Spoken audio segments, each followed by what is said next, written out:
Hello friends, എല്ലാ പേർക്കും ഷീബാസ് കിച്ചണിലേക്ക് സ്വാഗതം.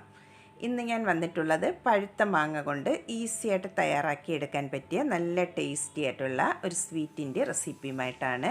കുട്ടികൾക്കും മുതിർന്നവർക്കും ഒരുപാട് ഇഷ്ടമാകും. എല്ലാ പേരും ഒന്ന് ട്രൈ ചെയ്ത് നോക്കണം. വീഡിയോ ഇഷ്ടമാകുന്നെങ്കിൽ ഒന്ന് ലൈക്ക് ചെയ്ത് സപ്പോർട്ട് ചെയ്യാൻ മറക്കരുതേ.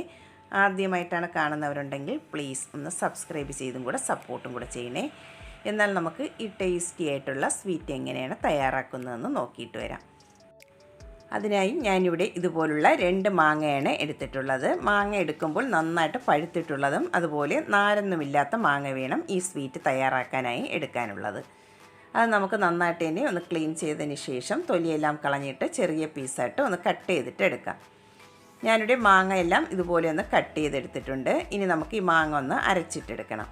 അതിനായി മിക്സിയുടെ ഒരു ചെറിയ ജാർ എടുത്തിട്ടുണ്ട്. അതിലേക്ക് നമുക്ക് ഈ മാങ്ങയുടെ കഷ്ണങ്ങൾ ചേർത്ത് കൊടുക്കാം.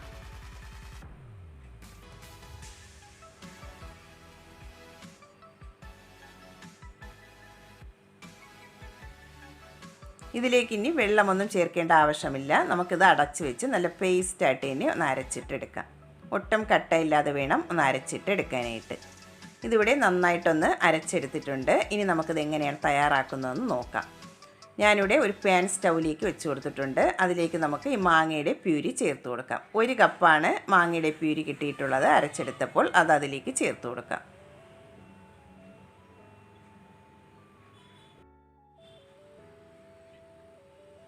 ഇനി നമുക്ക് ഫ്ലെയിം ഒന്ന് ഓണാക്കിയതിന് ശേഷം ഒരു മീഡിയം ഫ്ലെയിമിൽ വെച്ചിട്ട് നന്നായിട്ട് തന്നെ ഇതൊന്ന് മിക്സ് ചെയ്ത് കൊടുക്കാം. ഒരു 4-5 മിനിറ്റ് ഒരു മീഡിയം ഫ്ലെയിമിൽ വെച്ചിട്ട് ഇതൊന്ന് മിക്സ് ചെയ്ത് ഇതൊന്ന് ചൂടാക്കിയിട്ട് എടുക്കണം. അതുവരെ നന്നായിട്ട് തന്നെ ഇതുപോലെ ഒന്ന് മിക്സ് ചെയ്ത് കൊടുക്കാം.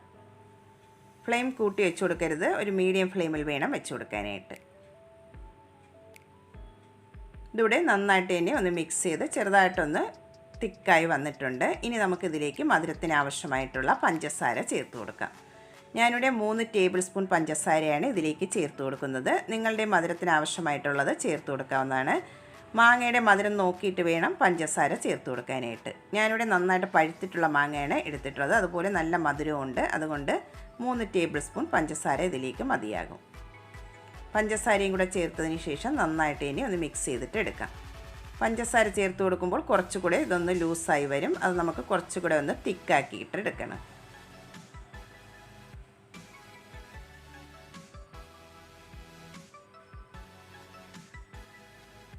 ഇതിവിടെ കുറച്ചൊന്ന് തിക്കായി വന്നിട്ടുണ്ട്. ഈ സമയമാകുമ്പോൾ നമുക്കിനി ഇതിലേക്ക് ചേർത്ത് കൊടുക്കുന്നത് പാൽപ്പൊടിയാണ്.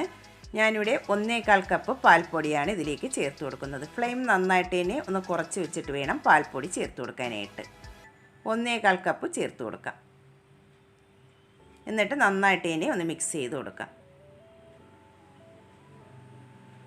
ഇത് ചേർത്ത് കൊടുക്കുമ്പോൾ പാൽപ്പൊടി ഒന്ന് കട്ട പിടിക്കുന്നതായിട്ട് തോന്നും. നന്നായിട്ട് ഇനി ഒന്ന് മിക്സ് ചെയ്ത് കൊടുത്താൽ മതിയാകും. ആ കട്ടകളൊക്കെ ഉണ്ടെങ്കിൽ ഒന്ന് ആ സ്പാച്ചില കൊണ്ട് നന്നായിട്ട് ഇനി ഒന്ന് ഉടച്ച് ഇതൊന്ന് മിക്സ് ചെയ്തിട്ട് എടുക്കാം. ചെറിയ ചെറിയ കട്ടകളൊക്കെ ഉണ്ടാകും. അത് നമുക്കിതുപോലെ സ്പാച്ചില കൊണ്ട് നന്നായിട്ട് ഇനി ഒന്ന് ഉടച്ചിട്ടെടുക്കാം. ഇതിവിടെ നന്നായിട്ട് ഇനി ഒന്ന് മിക്സ് ചെയ്തെടുത്തിട്ടുണ്ട്. ഈ ടൈം ആകുമ്പോൾ നമുക്കിനി ഇതിലേക്ക് 1 ടീസ്പൂൺ നെയ്യും കൂടെ ചേർത്ത് കൊടുക്കാം.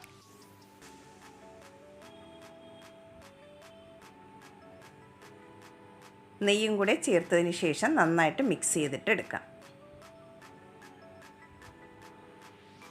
പാനിൽ നിന്നെല്ലാം ഒന്ന് വിട്ട് വരുന്ന പാകമാകുന്നതുവരെ ഒന്ന് മിക്സ് ചെയ്തിട്ട് എടുക്കണം.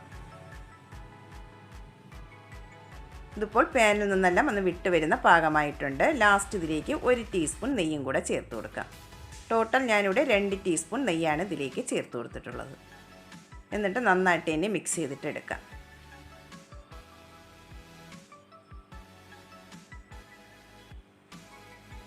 ഇതിപ്പോൾ പാനിൽ നിന്നെല്ലാം ഒന്ന് വിട്ട് വരുന്ന പാകമായിട്ടുണ്ട്. ഇത്രയും മതിയാകും. സ്വീറ്റിൻ്റെ മിക്സ് ഇവിടെ റെഡി ആയിട്ടുണ്ട്. നമുക്കിനി ഇത് വേറൊരു പ്ലേറ്റിലേക്ക് മാറ്റി കൊടുക്കാം.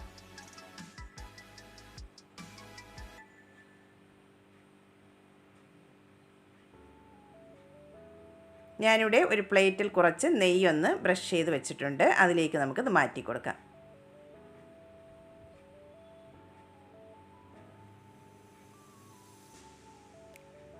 നെയ്യൊന്ന് പുരട്ടിയതിന് ശേഷം വേണം ഇത് മാറ്റി കൊടുക്കാനായിട്ട്. അല്ലെങ്കിൽ അത് ഒട്ടിപ്പിടിക്കാനുള്ള ചാൻസ് ഉണ്ട്. അതുകൊണ്ട് നെയ്യ് ഒന്ന് ബ്രഷ് ചെയ്തിട്ട് വേണം ഇതൊന്ന് മാറ്റി കൊടുക്കാനായിട്ട് പ്ലേറ്റിലേക്ക്. ഇനി നമുക്കിത് കുറച്ചൊന്ന് തണുക്കാനായിട്ട് മാറ്റി വയ്ക്കാം. ഒരുപാട് തണുക്കണ്ട, കുറച്ചൊന്ന് തണുത്ത് വന്നാൽ മതിയാകും. ഇതിവിടെ ചെറിയ ചൂടുണ്ട്, കുറച്ചൊന്ന് തണുത്ത് വന്നിട്ടുണ്ട്. ഇനി നമുക്കിതൊന്ന് ഷേപ്പ് ചെയ്തിട്ട് എടുക്കാം.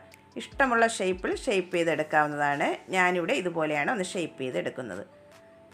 ആദ്യം ഇതുപോലെ ബോൾസായിട്ട് ഒന്ന് ഉരുട്ടിയതിന് ശേഷം കയ്യിൽ വെച്ച് ജസ്റ്റ് ഒന്ന് പരത്തിയിട്ടെടുക്കാം.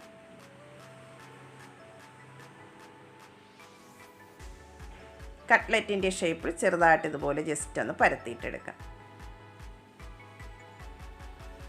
ഇനി നമുക്ക് സെൻറ്ററിലായിട്ട് ഒരു വിരലുകൊണ്ട് ഒന്ന് പ്രസ് ചെയ്ത് കൊടുക്കാം.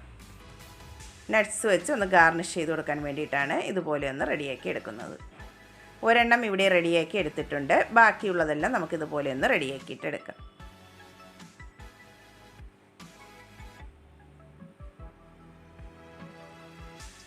എല്ലാ സ്വീറ്റും ഇവിടെ റെഡിയാക്കി എടുത്തിട്ടുണ്ട്. ഇനി നമുക്കതിലേക്ക് നട്ട്സ് വെച്ച് ഒന്ന് ഗാർണിഷ് ചെയ്ത് കൊടുക്കാം. ഞാനിവിടെ പിസ്തയാണ് വെച്ച് ഗാർണിഷ് ചെയ്തെടുക്കുന്നത്. നിങ്ങൾക്ക് ഇഷ്ടമുള്ള നട്ട്സ് വെച്ച് ഗാർണിഷ് ചെയ്ത് കൊടുക്കാവുന്നതാണ്. ഇനി ഇത് 2-3 മണിക്കൂർ ഒന്ന് പുറത്ത് വെച്ച് ഇതൊന്ന് സെറ്റാക്കി എടുത്താൽ മതിയാകും. ഫ്രിഡ്ജിലൊന്നും വെക്കേണ്ട ആവശ്യമില്ല. 2-3 മണിക്കൂറാകുമ്പോൾ ഇതൊന്ന് സെറ്റായി കിട്ടിക്കോളും. എല്ലാവരും ഒന്ന് ട്രൈ ചെയ്ത് നോക്കണം. നല്ല ടേസ്റ്റി ആയിട്ടുള്ള സ്വീറ്റാണ്. മാങ്ങയുണ്ടെങ്കിൽ എളുപ്പത്തിൽ തന്നെ നമുക്ക് തയ്യാറാക്കി എടുക്കാൻ പറ്റും. ഇഷ്ടമാകുന്നെങ്കിൽ ഒന്ന് ലൈക്ക് ചെയ്യാനും സബ്സ്ക്രൈബ് ചെയ്ത് സപ്പോർട്ട് ചെയ്യാനും മറക്കരുതേ. പുതിയ വീഡിയോയുമായി